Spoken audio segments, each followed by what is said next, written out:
Greetings, salutations to Safe to Serve International and first-time viewers. Welcome to this midday power surge, your spiritual oasis on this pilgrim journey. I'm your host, Andrew Henriquez. It's clear the themes we'll be covering today for our midday power surge session. And as you can see, there are several themes. Number one, choose one. Financial slavery from your government or from private bankers.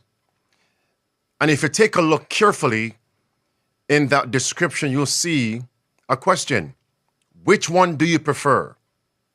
Tyrannical surveillance and financial slavery from your government or from private bankers? Which one do you prefer? Well, if you are a sensible civilian, resident, and citizen, even a Christian, you would say none of the above. The reality is this. We are heading into a crisis wherein one of the above will be implemented in America very soon. Breaking news, U.S. lawmakers are preparing to launch a digital dollar, just in time for the mark of the beast crisis being enforced. And today, I do have a special guest, Marie Diaz from Eyes on the Times, and she's here to give us the current event as it is fulfilling end-time prophecies, as well as the practical, spiritual, financial work of preparation.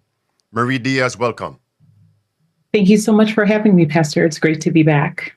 Without further ado, let's get right into it. What are you focusing on? Right, as you just said, the United States is introducing a digital dollar bill, and we're going to take a deep dive this morning, and we're going to uncover what all of this means for us today. Let's get into it. All right. So we're going to begin by looking briefly at what we discussed last week. We talked about the fact that nations all across the world are implementing a CBDC. And most recently, we talked about how the European Union is establishing their CBDC. So let's just take a look at this first article here.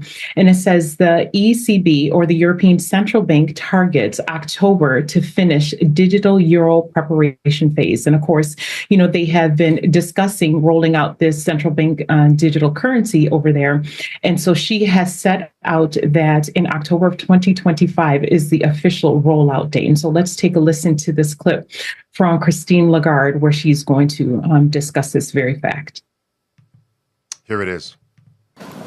I tend to share your views. Nature doesn't like vacuum. And we started working on the digital euro way back, actually when I started my term 5.5 years ago. And I'm not claiming,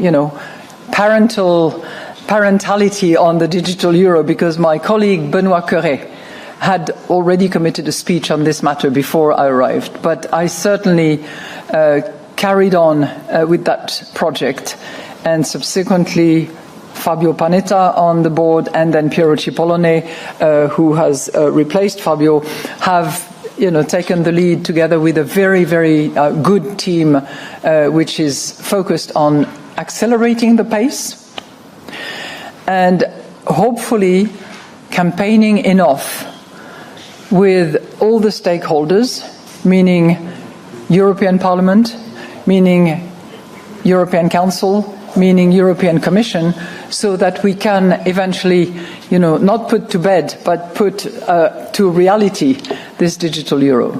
The deadline for us is going to be October of 25, and we are getting ready for that deadline. But It's clear, Marie. It is. And so, as I just mentioned, the European Union isn't the only nation that is implementing these CBDCs. There are a lot of other smaller nations that are also introducing this CBDC. And so, of course, the United States then is put into a quandary, right? Because, and we'll kind of delve into that a little bit later, but what we're going to see is that the U.S. is opposed to rolling out a CBDC. And so President Trump has to figure out some way to be able to transition into a digital platform without introducing a CBDC. And so right now we're just going to take a clip, listen to a clip so that we can see why many of the conservatives and others are opposed to a CBDC, and we'll discuss it thereafter. Here it is. I do want to talk with you for a moment about CBDCs and some of the push that the Biden administration had. They did an executive order for Treasury to research development of a CBDC in the United States. And of course, this causes a lot of us heartburn because we look at what the CCP did with the digital yuan in connection with the Olympics. So upon confirmation, how would you approach this discussion of CBDCs? And are you for them or against them? Could you end the Biden administration project to create a U.S.-based CBDC? Senator Blackburn, thank you for your remarks. I may have a little trouble disciplining the two behind me, as I'm sure that I will hear that a U.S. Senator has vouched for their behavior. Yes. But on CBDCs, I see no reason for the U.S. to have a central bank digital currency. And for those who don't know, that's Scott Bessent, and it's actually the Trump administration's Treasury Secretary. So when he speaks with authority in this area of finance. Marie. Right. And Pastor, we have discussed, many times before the reason why we're opposed to a CBDC as well. And she also outlined those points there, namely because they're looking at how tyrannical or the powers that a CBDC will give to a government. And she's looking at what's happening there in China and how they're able to manipulate the population with the use of these CBDCs. And so what you just saw there is, the confirmed U.S. Secretary, Treasurer of Secretary, just said that there's no need for the United States to establish a central bank digital currency. And now, prior to President Trump's election, he had promised his base that he also is opposed to a CBDC, and he kind of told them that he would outright ban it. And so let's take a look at this article here to see what he has had to say with regards to a central bank digital currency. The headline says, "Tyranny. Trump vows to block any federal efforts to launch a digital currency." It says former President Donald Trump said that if elected, he would not allow the Federal Reserve to create a digital dollar. Now, I think that's important, and I want to underscore that point because he specifically pointed out the Federal Reserve is the one that he is going to block from being able to create this central bank digital currency. And of course, following his election, he made good on his promise. If you look at this headline, this is actually coming from the official government webpage. It says, "Strengthening American leadership in digital financial technology." And of course, if you read through here, it says the agencies are hereby prohibited from undertaking any action to establish, issue, or promote a CBDC within the jurisdiction of the United States or abroad. And of course, it goes on. The other portion says, any ongoing plans or initiatives at any agency related to the creation of a CBDC within the jurisdiction of the United States shall be immediately terminated. So, of course, like I said, he just made good on his promise, and he said that he's not going to implement a CBDC. So, Pastor, of course, we can kind of just, breathe a sigh of relief, right? There's no need to worry because we're not going to establish a CBDC, correct? Exactly. And that's just for those who are ignorant of what is coming. So they terminate the CBDC only to implement something else, which I'm going to allow you to pronounce, announce, and break that news. Before we go there, Marie, let's play 2 clips where he actually said that. Clip number 1, no CBDCs. Fix the audio on this one, preacher. I think the audio is somewhat poor. Clip 1 of 2. Yeah, I think it's coming through one channel. Do you hear it, preacher? No, you don't hear it? No? Nothing? Okay. All right, clip 2. The first clip was when he was on the campaign trail. No CBDCs, he said. Clip 2. The order ensures banking services for crypto companies are protected. It also bans the creation of a central bank digital currency, CBDC, in the U.S., arguing it could compete with existing cryptocurrencies. There it is. Okay, Marie. Right. And of course, so like I said, now President Trump is presented with this dilemma, right? Because the world as a whole is transitioning over into this digital financial infrastructure, and the United States is kind of on the borders. And like I said, he just created this ban against the CBDCs. So we're going to take a look at an article that's just going to confirm this. This is coming from Reuters. It says Trump's digital dollar ban gives China and Europe CBDC free rein. Donald Trump's rapid move to ban a digital dollar has left the field wide open, observers say, for China and Europe to make their already advanced central bank digital currency, a CBDC, prototypes into global standards setters. While the United States has long seemed reluctant to turn the world's #1 reserve currency digital, the fact that it is now the only country to impose a presidential ban on such an asset is hard to ignore. And so again, going back to what we had discussed during our previous presentation last week, and if you haven't seen that, I really encourage you to go back and take a look at that.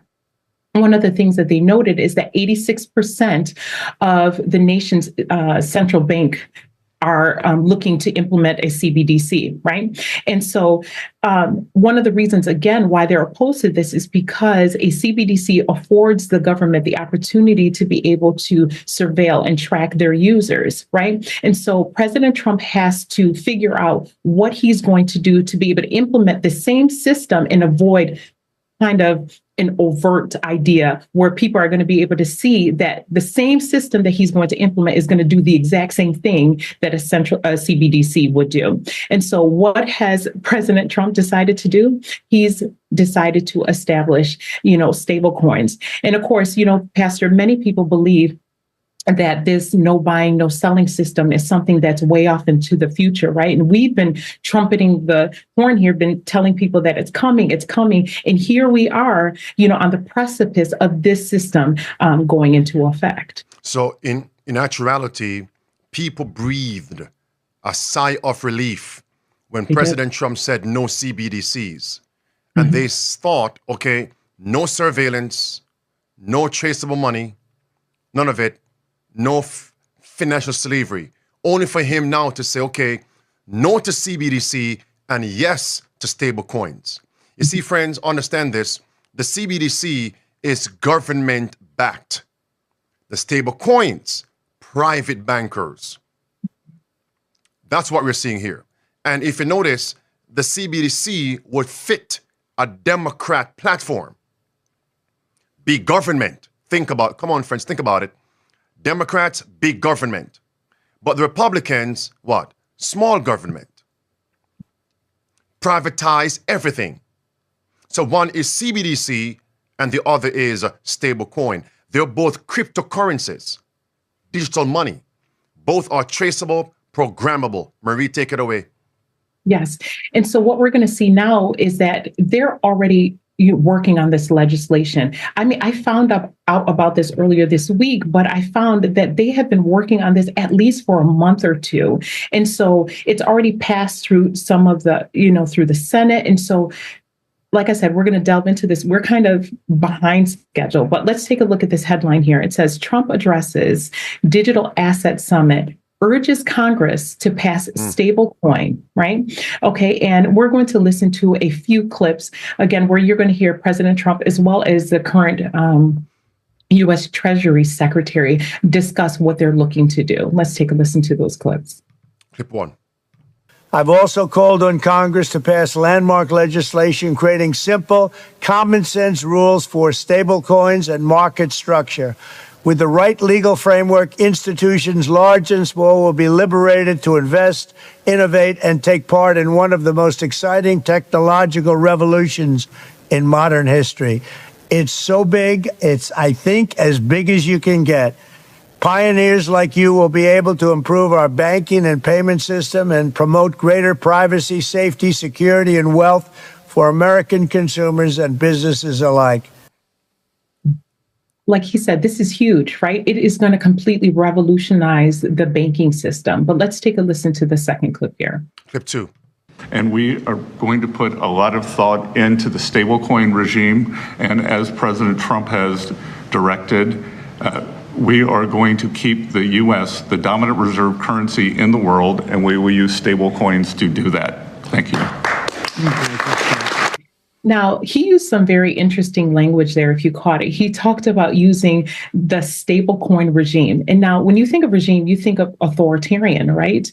And so just want to kind of keep that in the back of your mind as we're moving forward here. But as he stated, the purpose or the reason why they're doing this is because they want to continue to keep the U.S. dollar as the dominant reserve currency, okay? And so again, he can't do that if, we're still using this same outdated, fiat system while everybody else is using a digital system. And so the next article is, again, going to reiterate the fact that they're going to establish these stable coins, but it's going to tell you emphatically that a stable coin is, in fact, a digital dollar. So let's take a look at this article here. It says, this is how we protect U.S. dollar dominance in the digital age. It says, history will record Washington's embrace of digital assets. Listen to this year as an inflection point for the next era of the U.S. dollar dominance. Lord have mercy. Both the Trump administration and Congress are prioritizing an America First approach to the blockchain, ensuring we are the ones defining how this new digital assets are used, traded, and created at home and abroad. If the dollar is to be the currency of the digital age, then Washington must act to make that happen. So, how clear is that? They are telling you that the introduction of this digital asset is an inflection point or a turning point or a pivotal point in U.S. history. Why? Because we're transitioning from a digital system, not in 2027, not in 2030, but this year, brothers and sisters. I don't know if you want to chime in here, Pastor. If I want to chime in, I want to give a trumpet call. It's time to implement these 5 keys of survival. And so in Europe, Marie, their deadline is October 2025. In America, their version is this year, sometime this year. Only God can hold back this money of the beast system so that we can have enough time to get prepared, alert, and get others ready for what is coming. Now, later on, I'm going to come back to this blockchain. Whatever Trump is going to put in place with Congress, that means it's not just executive order. Again, an executive order policy without Congress approval many times. But this is the Trump administration, White House, and Congress. A digital dollar this year. Marie, take it away. Remember, I'll come back to blockchain. Of course, and I know that sometimes some people may start to panic and say it's happening this year. Of course, they have to lay the foundation. They have to set up the system, right? But should we wait until they set up the system before we start, moving and doing the things that we need to do? We need to step fast right now. And so again, as I mentioned, we're going to prove that the stablecoin is in fact a digital dollar. And this next portion here discloses that. It says the Senate Banking Committee just advanced a first of its kind legislation for one key part of the blockchain ecosystem, stablecoins, in a landslide 18-6 vote. The House appears ready to follow with its version. So you see both houses are on the same page. But here, that line here says stable coins our digital dollars. So there it is in black and white. There's no ambiguity there. You can see clearly that the United States is already, not just planning, already laying the foundation for them to implement this digital dollar here. And so, we have a couple of articles which, is going to confirm the deadline that, and they're moving with lightning speed. Let's take a look at a few articles here. This is coming from Forbes. This is Congress moves towards passing stablecoin legislation. It says history was made in the Senate last week when the Senate Banking, Housing, and Urban Affairs Committee voted 18-6 to advance a bill that would create a regulatory framework for stablecoins. The measure was the first time a Senate committee passed a major crypto bill, a signal of lawmakers' serious intent to push significant crypto legislation into law. There it is again this year. And so again, I'm just going to continue reiterating that this is already taking place. The next article here says legislators push to move crypto laws within Trump's first 100 days. Lord have mercy. A group of lawmakers said Tuesday that Congress will pass legislation on stablecoin in the first 100 days of Trump's administration. Again, in this one from Fortune, it tells you, again, it says Trump holds long-awaited crypto summit, calls for bill on his desk before August. And so, of course, it has to go into the House and into the Senate, but he's looking for them to have some sort of bill placed onto his desk in August. Mind you, this is 2 months ahead of when the European Union is planning to roll out their CBDC, which is in October of 2025. Marie, continue. Okay. Lay it out. Lay it out. All right. So now what we're going to see here is we're going to transition here in this presentation. But before I do that, also, and I think, Pastor, you alluded to this a little bit, I want to make the distinction between the stable coins and a central bank digital currency. Now, stable coins are decentralized and they're managed by private companies, okay? Whereas a CBDC is a digital currency that is issued and regulated directly by the government central bank, right? So now we're going to prove that although a stable coin and a CBDC differ in how they're distributed, because one is, like I said, privatized and the other one is distributed by the government. In functionality, they are the same. It's the exact same thing. The only difference is who is giving you the digital dollar, right? And they both, like I said, work the same way. Everything that you can do with a central bank digital currency, you can do with a stable coin. And we're going to see that in some of the articles that we're going to present here. And what I also want to say is that because a stable coin is coming from a private company, to me, it's worse than if it were coming from the government, because the government is held to the U.S. Constitution and to other frameworks, right? But if you have a private company, the government can't tell a private company how they can operate their company, right? And so they are afforded, or they can become quite draconian because it's out of their jurisdiction. But again, I'm kind of running ahead of myself. As we go through these articles, you'll see exactly what I'm saying here. So let's just take a look here. Marie. Yes, sir. Just think about quid pro quo. Everybody, quid pro quo.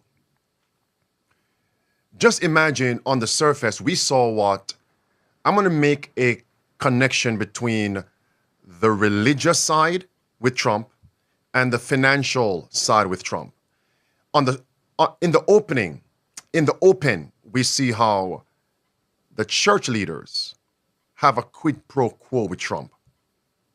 If you elect me, Trump said, I'll do this for you. That's in the open. That's not conspiracy theory.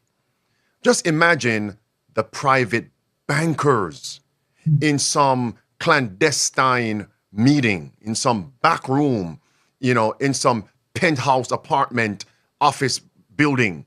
Listen, if we back you financially, Trump, we want you to do this. Just imagine that. Marie, take it away. Mercy.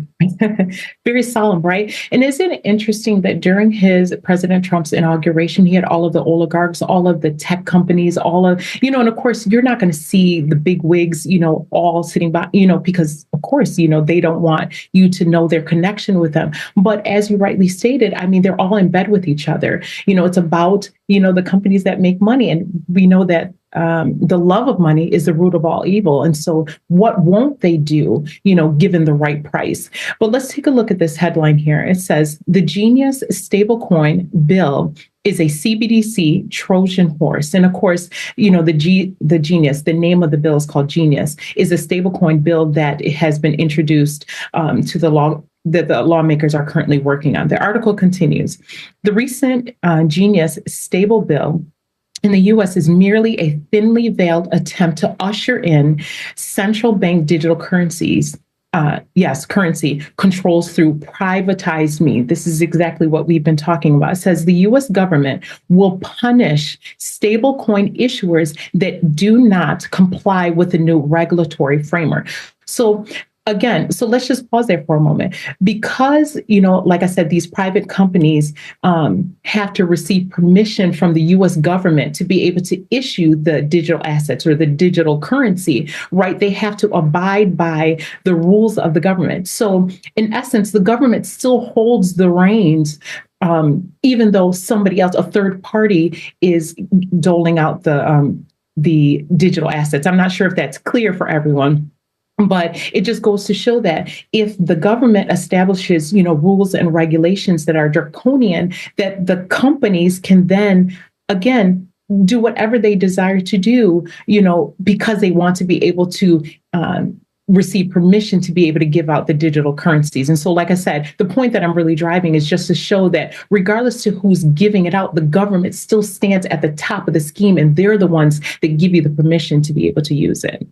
Continue. And so, and so now, sometimes, when I'm looking at some of these things, I tremble because I'm looking and I'm wondering if God's people, if we see it, I know that sometimes I may not necessarily understand, and I have to ask God to give us heavenly eyesight to be able to see really what's taking place. But let's take a look here at the rest of this article. It says, the government realizes that if they control stablecoins, they can control financial transactions. Working with centralized stablecoin issuers means they can freeze funds anytime they want. Essentially, what a CBDC would allow. So why bother creating a CBDC? Do you see it's the exact same thing? With stablecoins under the government control, the result is the same, with the false veneer of decentralized added as a bonus. And of course, because, I was wondering, I was like, why is it that there are so many conservatives that have embraced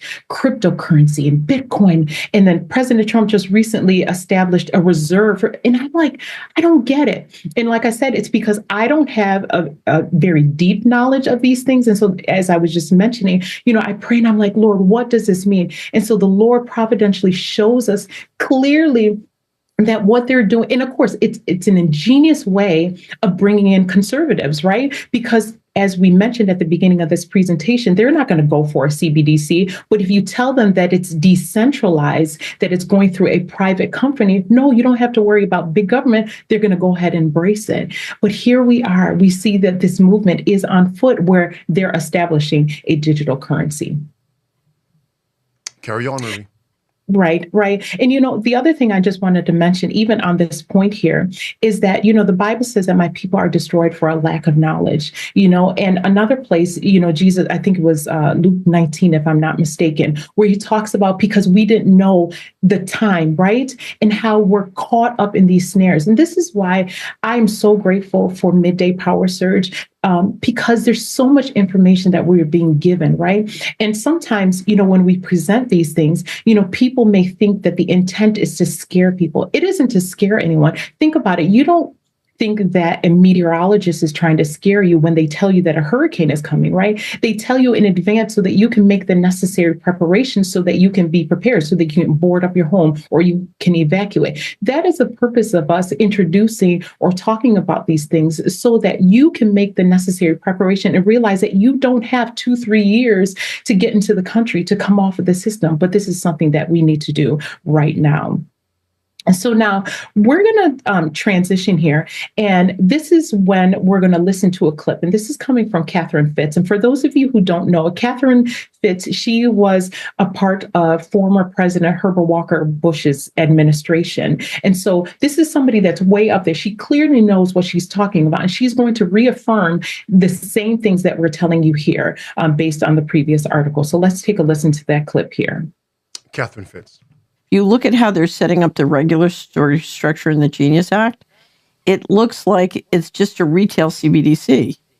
In other words, but the banks are going to run it. It explains so many things. They're abandoning CBDC. They're pushing stablecoin. They're pushing crypto. They're pushing the dollar. And they're pushing control. It ticks off so many boxes. It's amazing. If you look at digital money and an all-digital monetary system, it's, in a sense, it's no different than a CBDC. It's better than a CBDC because it's run through private parties. Right. There's no transparency. There's no transparency, and they have no legal obligation, and Congress doesn't begin to have the jurisdiction over them. Mercy. Did you catch that? She said that Congress has no jurisdiction over the private companies. And I wanted to give us like a real concrete way of looking at that, right?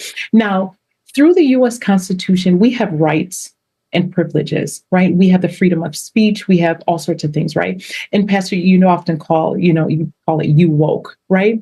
We have those rights, but when you're using a private company's system, they get to dictate what is or isn't okay, right? And so you may have freedom of speech, but when you get onto you woke, you can't just say whatever you want to say. You can't oppose their agenda or things that they think you ought to listen to or things that they think is important for you to understand. If you go against the grain, they have every right to say that you can't use their platform. So now think of that same system dictating whether or not you have access to digital assets, to a digital dollar. Your money. Exactly. We didn't include it in the article, but you can do a Google search and you can see that the Bank of America is actually looking to, they're waiting until Congress actually passes the legislation, but they're looking to establish their own stable coin, right? And so the government can then say, yes, you have permission to disperse, these digital dollars. I don't know about you, but many conservatives have been debanked from Bank of America or defrocked. What are you going to do when all of these companies, this is why Sister White was opposed to monopolies, right? Because the monopolies have gotten to be so big. And if the government is working through just a few companies, how are you going to be able to transact? This is why we have to see these movements and understand that we have to come off of the system. Do you know what's striking? You just mentioned Bank of America in the points you just made. This morning, doing the research to come live in this lesson here, I actually punched into Google bank closings, banks that are closing. Those of you who are right now here with us live, if you can, just go on a second platform. Go to Google and type in banks closing. Hit go. 145 banks shut down across America in the last 5 weeks. Banking centers, face-to-face, shut down. I wonder why. Because everything is being moved online, digital. Now, we aren't opposed to a digital platform as long as we still have other options. But when they drive everything to a digital platform, then they have control of everything. Marie, continue. And one of those banks is Bank of America. Major national bank closing, dozens of branches. The locations are revealed. It's right there in front of us. BOA closing banks. Continue. Right. So now we're going to take a listen to a clip, and this is coming from Whitney Webb. And those of you who aren't familiar with her, she is an accomplished independent investigative journalist. I love her work, and she, exposes a lot of the things that are taking place through, CBDCs and stablecoins. But we're going to take a listen to a clip where she is going to discuss how they could potentially transition us into this new digital infrastructure. So let's take a listen to that. Here it is. So, for example, let's say this financial cyber attack on the banks takes place, and they say, well, the existing money in your account has disappeared. The hackers took it, but we can return to you the exact same amount of money you had, but it won't be in the dollars you had before. It will be in USDC or this dollar-backed stablecoin, or it will be this token. So you can get an equivalent amount of money back, right, from the money that was stolen from you, but it has to be this new money. It has to be part of this new system. There's the potential here for people to steal money from you and then essentially give it back to you, but with new conditions and with a new social contract. Yeah. You voluntarily accepted this new system and voluntarily onboarded to this new paradigm. But it's a coercion to an extreme degree. All of your money was stolen, right? And now you can only get it back if you take it in the form of the digital dollars that we approve of, or the CBDC, depending on where you are, Now, Marie, I simply cut this clip into 3 parts. So each part will be able to be crystallized on the minds of the listeners and the viewers right now. Leave this indelible mark upon their minds, unforgettable. Did we just hear what she said? Clip 2. And the other thing that I'm really concerned about as it relates to, a coming economic crisis is that I think we're going to see a major effort to saddle American consumers with programmable, surveillable money and seizable money. And so, of course, a lot of people for years now have been very concerned about central bank digital currencies or CBDCs. But there are also things issued by the private sector, like stable coins, for example, that are just as programmable and surveillable and seizable as CBDCs are. And then she's going to mention what type of surveillable money? The stable coins. Clip 2. So I think it's very likely in the event of a major debt crisis or some sort of crisis that damages significantly regular Americans' purchasing power, there will be an effort to onboard Americans onto one of those 2 versions of programmable, surveillable money. So it's possible, if Kamala wins, we could see a CBDC or something like that. But in the case of Trump, he's sort of come out in favor of stable coins. He did that recently at his speech at the Bitcoin conference earlier this year. And, stable coins are just as programmable and surveillable and seizable as CBDCs in theory are. And I think those, as people have rightly pointed out, are a threat to our financial privacy and ultimately our financial freedom. So, Marie, do you want to jump inside here before I go to clip 3? Sure. So, some of the points that I wanted to draw here is that she is saying all it takes is the right crisis, the right financial crisis to take place, and then they will transition you to the system. She particularly mentioned a cyber attack, and haven't we been seeing this all over the place, right? Whether it's in the airline industry, in banking, internet, phone lines, everywhere. And in addition to that, we've been told through the World Economic Forum that we ought to expect a cyber pandemic as well. So it isn't that far-fetched to believe that on the horizon, there could potentially be some orchestrated cyber attack that will then assist in transitioning us to this digital system. There was one other point that I wanted to draw, the fact that we're also in the middle of what could potentially be a recession. Last week we discussed the fact that President Trump talked about how he would not say that there isn't a possibility that we could enter into a recession. So all of these things are playing at the same time while they're discussing rolling out CBDCs. And so I think it's important for your audience to bear that in mind as we're looking at these things. Let's play the 3rd clip to close off this segment of her speech. And then I want to ask a very imperative question. Here it is. People should be focusing not just on CBDCs, but also, these other,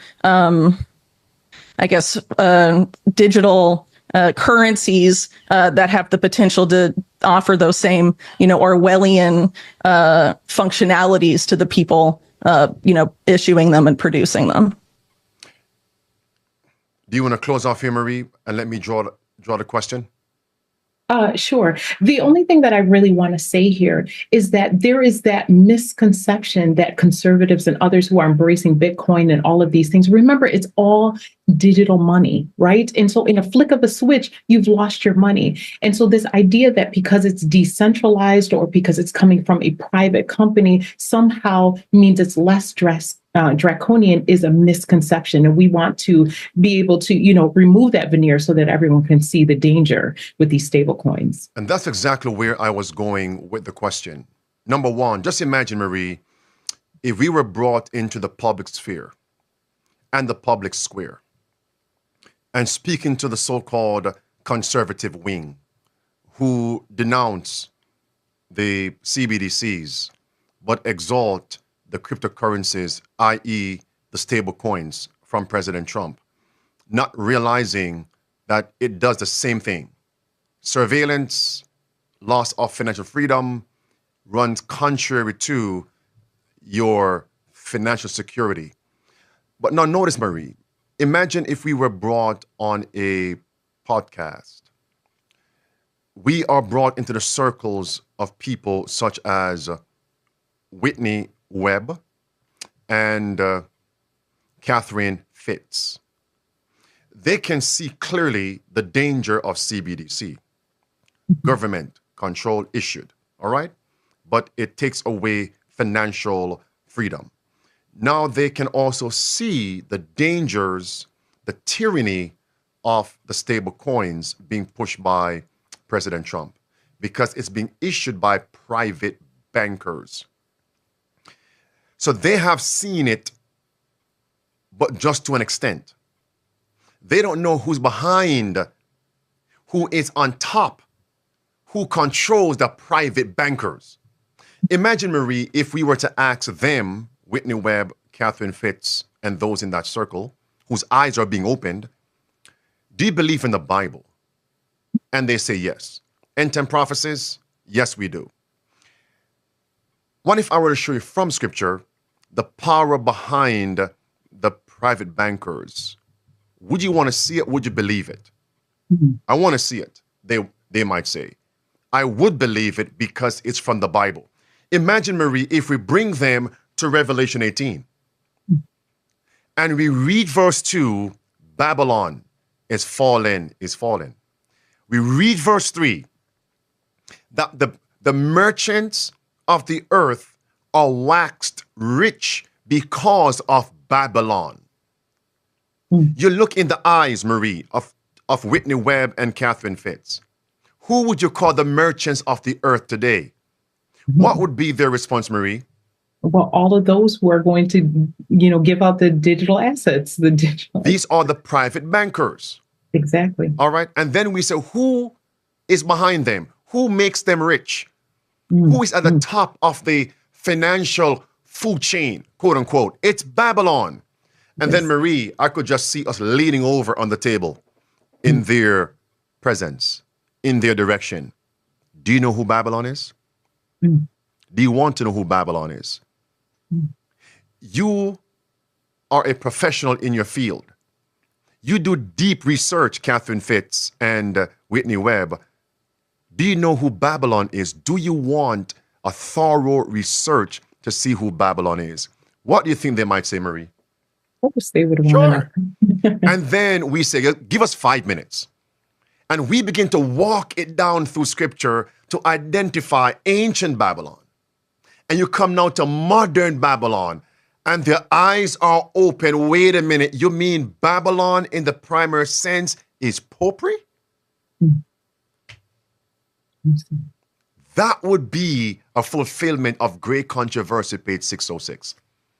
Then we can truly say, come out of her, my people. Come out of her, my people. Imagine the influence of Catherine Fitz and Whitney Webb have in their circle. And once they receive this truth, they cannot go on their platforms in print, videos, audio programs, and share this with others to warn them, come out from Babylon system. Not only will they identify the private bankers and merchants, but now they can show the world who makes them rich. It's Babylon. It's Babylon. And then we can show them Daniel 3, Marie, verse 2, ancient Babylon.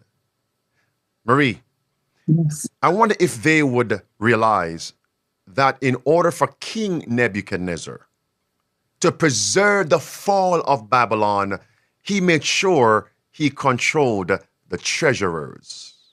Daniel 3, verse 2. And he erected an actual image of all gold. Do you remember what Trump just did with the image of gold and a head of gold? And then you bring them now to Revelation 18. And you show them verse 13. After you show them Babylon is appropriate, you go to verse 13. And when they read in verse 13 of chapter 18 of Revelation, and they realize the merchants who are made rich by Babylon, they will enslave the bodies and souls of men. Just imagine what Whitney Webb will then say. Catherine Fitz would then say. Just imagine them saying, we have never seen this before. Of course, we believe they're sincere.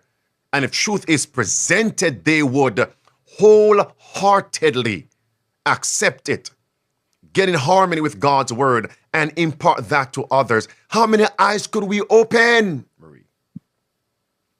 So this is my prayer. This is my end goal. One of my visions for Midday Power Surge, to get into these circles, to show them further light, current events fulfilling end time prophecies. Any thoughts, Marie? Well, when you're talking about, the souls of men, and bringing them into slavery, of course, Catherine Fitz has made remarks about, this prison, right? And so they clearly, like you said, Pastor, they can see the trajectory. They can see where these things are going. They just need someone with that heavenly eye salve to be able to put those pieces together. And, Pastor, the same way that the Lord blessed you to be able to interview Alex Newman, I believe that by God's grace, he will open up the door for you to be able to speak to Catherine Fitz or Whitney Webb or Glenn Beck or, others. Maybe that's something that we should bring before the Lord during our next, all-night prayer, because we know that God is able and that God wants this message to go forth. And again, this is why it's important for us to discuss these current events, because this is what's on the minds of those that are in the world.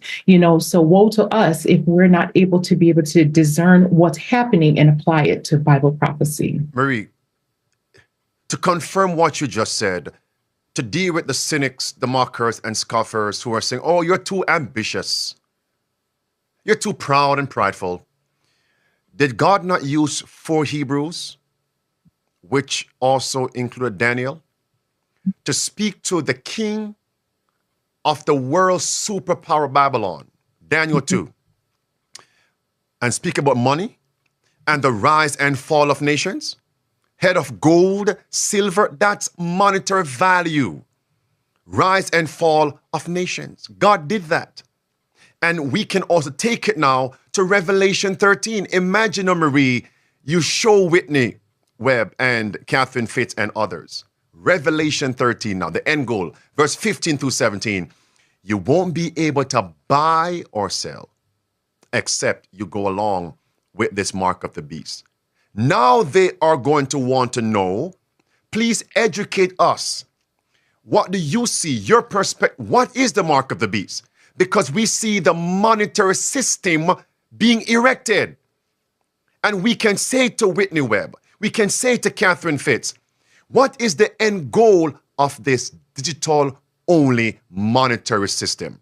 That is going to be programmable, surveillable. What is the end goal? And we can show them it's the mark of the beast. And now just imagine them saying, wait a minute now. So what is the mark of the beast? because these two women and others are great researchers. And now we can share with them, based on God's word, what the mark of the beast is. And it comes right back to the beast power. Marie, just imagine you saying to them, do you believe that Bible history will be repeated? How would you bring to them Genesis 47 with Joseph and the 7 fat cows and 7 skinny cows? Marie. Pastor, we didn't even discuss this together, and that was on my mind. God is so good. The Spirit of God is definitely working because, Pastor, the thing, what Ecclesiastes 1 verse 9 tells us, the thing that hath been is that which shall be, and that which is done is that which shall be done. And so what happened in Genesis 47 is the same thing that is going to happen in our day today. And, before you even get to where you were going, Pastor, I saw something that was very interesting, right? In Matthew chapter 24, the Bible tells us that in the last days, there's going to be wars, famines, pestilence, all of these things that are going to take place, right? I saw a link between an economic crisis and a famine, right? Because if you go back to Genesis 47, right, you saw that there was a famine that was taking place in verse 13, where it talks about, it says, and there was no bread in all the land, for the famine was very sore, so that the land of Egypt and all the land of Canaan fainted for the reason of the famine. Now, if you look at verse 15, it says, and when money failed, it says, in the land of Egypt and in the land of Canaan, all the Egyptians came unto Joseph and said, give us bread, for why should we die in thy presence, for the money faileth. So being able to show them that what happened in Genesis 47, right, this economic crisis leads to this slavery, right? Because isn't that what happened in Genesis 47? The people sold themselves. They sold their tangible assets, right? Their cattle, their land, even themselves. They sold themselves into slavery. And it goes back to what you were just saying about in Revelations 18, right? How the merchants were a part, and the souls of men, right, are being sold into slavery. So you can clearly see, if we were able to present it to them, how there is parallels between what happened then and what's to take place in our day as well. Marie, we have some people in the chat saying, call-ins, please. So they want me to quickly open the line. Call in. Pastor, open the phone line. Hold 1 second. Safe to Serve International, those of you who are live with us. Hold 1 second. Marie, let's talk about stable coins and AI. Yes. So in this final piece here for me, one of I found this article to be so interesting, and this is coming from the World Economic Forum. And what they're going to do is they're going to show us how there is this dangerous synergy between stable coins and AI. So let's just take a look at this article. The headline says, AI and stable coins, a pairing for a more intelligent era of online businesses. Much as we are seeing a convergence between the internet financial system and traditional ways of moving value, we are also seeing the rapid cross-pollination of stablecoins and AI.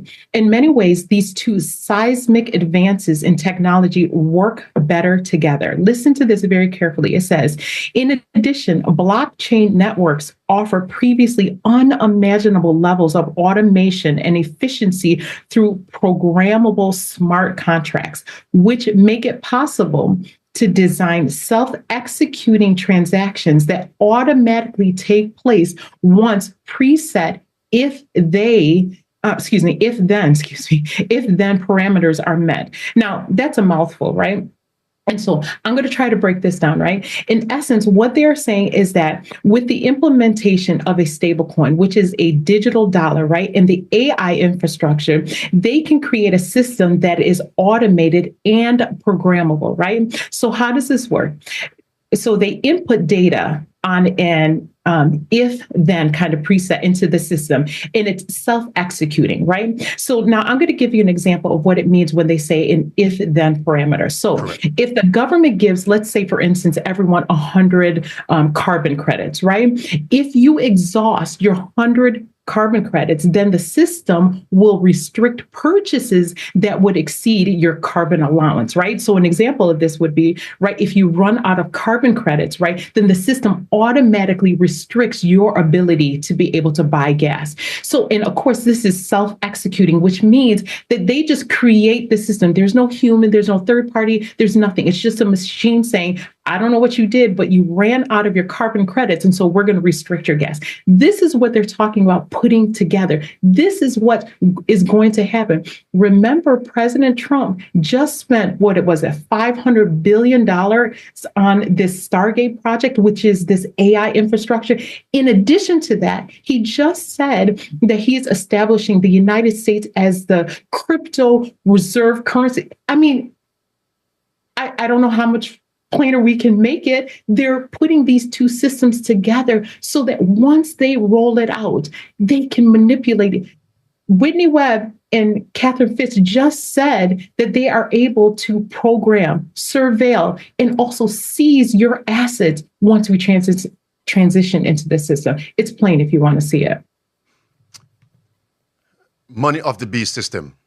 Here is Pippa Malmgren talking about the blockchain and how this type of money, which is CBDC and stable coins, will actually repudiate your freedoms. Watch this. And it's not about the U.S. versus China. It's about what underpins a world order is always the financial system. Clip 2. I think is we are on the brink of a dramatic change where we are about to, and I'll say this boldly, we're about to abandon the traditional system of money and accounting and introduce a new one. And the new one, the new accounting, is what we call blockchain. It means digital. It means having a almost perfect record of every single transaction that happens in the economy, which will give us far greater clarity over what's going on. It also raises huge dangers in terms of the balance of power between states and citizens. In my opinion, we're going to need a digital constitution of human rights if we're going to have digital money. Isn't it startling? Marie, I'm going to go through these points rather quickly and just send the alert if you want to chime in. Notice here, blockchain. CBDC is what? Blockchain. Stable coins. Blockchain. Birds of a feather flock together, two wings of the same unclean bird. Are we ready for this new world order? Marie, here's Trump again stating why he's against CBDC. Look at the red words underlined in the middle. He says, listen, if we were to, you know what, let me read this. Trump said a so-called digital dollar would be very dangerous, claiming it could create a situation where money suddenly disappears from people's bank accounts, he told Fox News. Context, CBDC. But notice, the stable coins, the same effect. And I won't play the Klaus Schwab clip. You know what? Here's Klaus Schwab. We all know, but still pay insufficient attention to the frightening scenario of a comprehensive cyber attack, which would bring to a complete halt to the power supply, transportation, hospital services, our society as a whole. The COVID-19 crisis would be seen in this respect as a small disturbance in comparison. And Murray, the reason why I'm doing this, we already laid down the principles. This last segment is simply giving the additional, to augment the previous statements. Not everybody watches every video we produce and publish.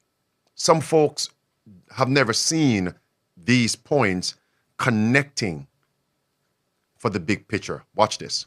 Name it. Yeah, I mean, imagine a scenario where there's a virus, a tech virus, that attacks your mobile phones, logs it into your bank account, and then siphons your money away. Jeez. Now, imagine the aftermath is the government might come out, the Federal Reserve might come out, or big banking associations may come out and say, hey, we understand that millions of lives have been affected. You know, you may have lost hundreds to thousands, if not tens of thousands of dollars due to this tech virus, and we can't seem to control it, whatever. And they might come out and say, hey, we will replace every one of your dollars and we'll give it back to you in CBDC. Not only CBDC now, but also stable coins now. Friends, if this were to happen, this harbinger occur on the Trump administration and they launch the stable coins would be the currency that they would try to pay you back with. How many people do online banking?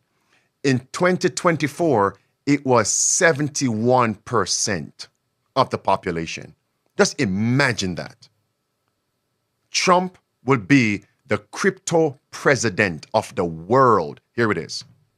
U.S. President Donald Trump signed an executive order on Thursday to create a cryptocurrency task force. The group will develop new regulations for digital assets and explore building a national cryptocurrency stockpile. This move follows Trump's promise to revamp U.S. crypto policy and position himself as a crypto president. That is striking. And Marie, if you remember Nancy Pelosi, what she stated during the pandemic, when there was a crisis, I'm going to clip through, people could pause the video and read that. When there was a crisis and people didn't have access to goods and services, people lost their livelihood, had no money, Nancy Pelosi actually stated, we can assist the less fortunate with monies from CBDC, a digital dollar. That's what she said. In the same clip, she went on to say, not now. Let's wait until in the future. And now we have this president rolling out his version called stablecoin that will do the same. What's the point? All they need is a crisis. Cryptocurrencies, traceable and programmable. It's right there in print, black and white. Here's where I'm going to connect now the papacy. The IMF actually stated the cryptocurrencies are programmable. And finally, the third way we think CBDC can improve financial inclusion is through what we call programmability. And notice, if you don't go along with the system, you will be excluded. Marie, who is behind the IMF launching a digital dollar? It's right there in print. It's the Pope of Rome. And the Pope said this must be done post the pandemic. And he was talking to two groups, the World Bank and the IMF. And afterwards, the IMF launched now a digital ID system, a digital public infrastructure globally. It's right there. And the director of the IMF is on record saying the IMF will implement the Pope's priorities, and she itemized the economy. A new economic order, the new world order. Marie, this last segment now is what I'm going to use as another tool to awaken those who are sleeping and those who are cynical to what we are sharing today and refuse to believe. And get ready. Do you realize you have the EU pushing for a digital dollar? America is about to launch its own. The UN is saying it must be done by 2030. What year did I just say? 2030. When is the EU going to launch its own? The deadline? This year. 2025, October. The Trump administration wants that bill passed this year for stable coins. It's 2025. The UN said 2030 is their deadline. And the 2030 agenda, number one, is digital currency. That's number one of their 17 goals. Number one, digital currency. And without it, you cannot access these things on your screen right here. That's 2030. Friends, we're in 2025. In other words, they give you a date. I'm wondering, are they trying to implement the policies before the public date they have given to the world to catch many of us off guard? Marie. Yes, Pastor. I was just thinking, to myself, even with what we previously discussed, going back to Genesis 47, imagine, if you were in Egypt and providentially God gave you the opportunity to see what was going to happen ahead of time, right? Wouldn't you shun the system? Wouldn't you do everything in your power to prepare or get out of the system? What's interesting also is that the children of Israel, while the Egyptians were selling themselves into slavery, do you know where they were? They were in the country of Goshen, right? And God had providentially provided for them.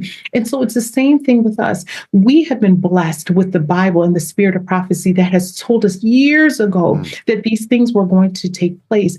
And I guess it baffles my mind that there are people who had the opportunity to be able to implement those things, but they choose not to for whatever reason. But again, we're seeing how these movements are taking place so quickly, it may catch you off guard. And now contrast that with what was happening in Jerusalem, right? They knew, Jesus told them that when you see the sign to flee, for whatever reason, some chose not to heed the warning, and they were left inside of Jerusalem. When the gates closed, there was no second chance. There was no opportunity to flee. So again, we're seeing these things, not to scare you, but to show you that it is time to set your affairs in order. I just wanted to mention that point there. Okay, here is Catherine Fitz to augment what you just said. And the reality, as the financial system gets more controlling and more invasive, it's a little bit like bringing up a corral around us. And CBDCs, central bank digital currencies, and vaccine passports or digital IDs are sort of the last shutting of the gate. Now, when Catherine Fitz made that point about CBDCs, talking about a digital dollar, there was no movement to implement what is called stable coins. If there was, then Catherine Fitz would have added CBDCs and or stable coins. It's the last shutting off the gate.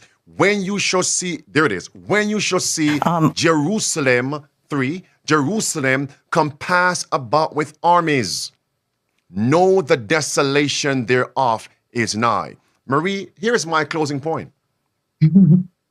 Christ cleansed. I'm going to make a connection here between the term stable coins with Christ cleansing the temple just before his earthly ministry came to an end. Christ cleansed the temple twice. At the beginning of his earthly ministry, at the close of his earthly ministry, and he was saying the people did not recognize him, accept him, because of the merchants and the priests, the buying and selling in the temple. He cleansed the temple of the money changers, the bankers. Do you know what inspiration says?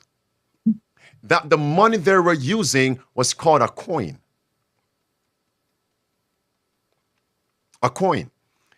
For the convenience of these, here all foreign money was exchanged for the coin of the sanctuary. And it was required that all foreign coin should be changed for a coin called the temple shekel. Meaning, friends, I'm not sure if you're seeing what I'm saying and what I'm reading. That means it was a centralized currency. It doesn't matter what you spend outside there. When you come here, everything must be transferred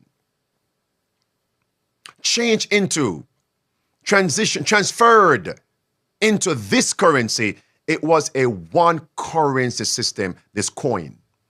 The money changing gave opportunity for fraud, extortion. It had grown into a disgraceful traffic, which was a source of revenue for the priests. 689-777-5198. 689-777-5198.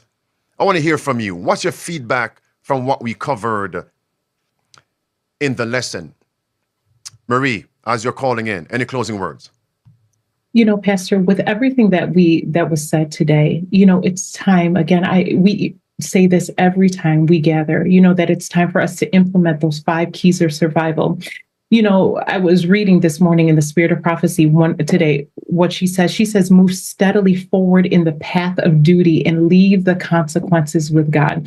One of the remarks that you had made before, you said that whether we stay or whether we leave, there's going to be consequences. If we stay in the cities, there's going to be consequences, right? We may be caught in the siege, right? We will be caught in the siege if we're left in the cities. If we leave, there's going to be consequences. There's difficulties. There's things that we're going to face, but we are to leave those consequences with God. The other encouraging thing about this is that God's biddings are also his enablings. And if he has asked us to do something, believe him, take him at his word, and follow. There's another beautiful quote in the Spirit of Prophecy, Patriarchs and Prophets, page 290, paragraph 3. She says, the path where God leads the way may lie through the desert or the sea, but it is a safe path. And I love that. Because, with all of the things that we're seeing, again, as I said, we're going to be confronted with difficulties, but God has promised that if we're following him, it is a safe path, and so we're going to have to make some serious decisions, some sacrifices, do some things that we may not be comfortable with doing. But if we know that the Lord is prayerfully leading us, if we're fasting and seeking his face, I believe, brothers and sisters, that we can, by God's grace, be prepared for this soon coming crisis that is right before us. They're talking about this year. This year, we're transitioning to a digital system. And again, it's going to take a little bit of time once they establish the framework. But remember what happened during the pandemic, right? It didn't take very long for us to go from a free society to a tyrannical society, and it felt like almost overnight. Imagine what's going to happen once they have full control of the economic system. Sister White says that, we're not going to be able to buy and sell. Every earthly support is going to be removed. It's here, brothers and sisters. It's here. It's time to get ready. Caller, you're live on Safe to Serve. What's your feedback today? Caller? Okay. 689-777-5198. As this slogan say, if you fail to plan, you are planning to fail. And that's why we need to implement these 5 keys of survival and not wait until it is too late. Caller, you're live on Safe to Serve. What's your feedback from the lesson today?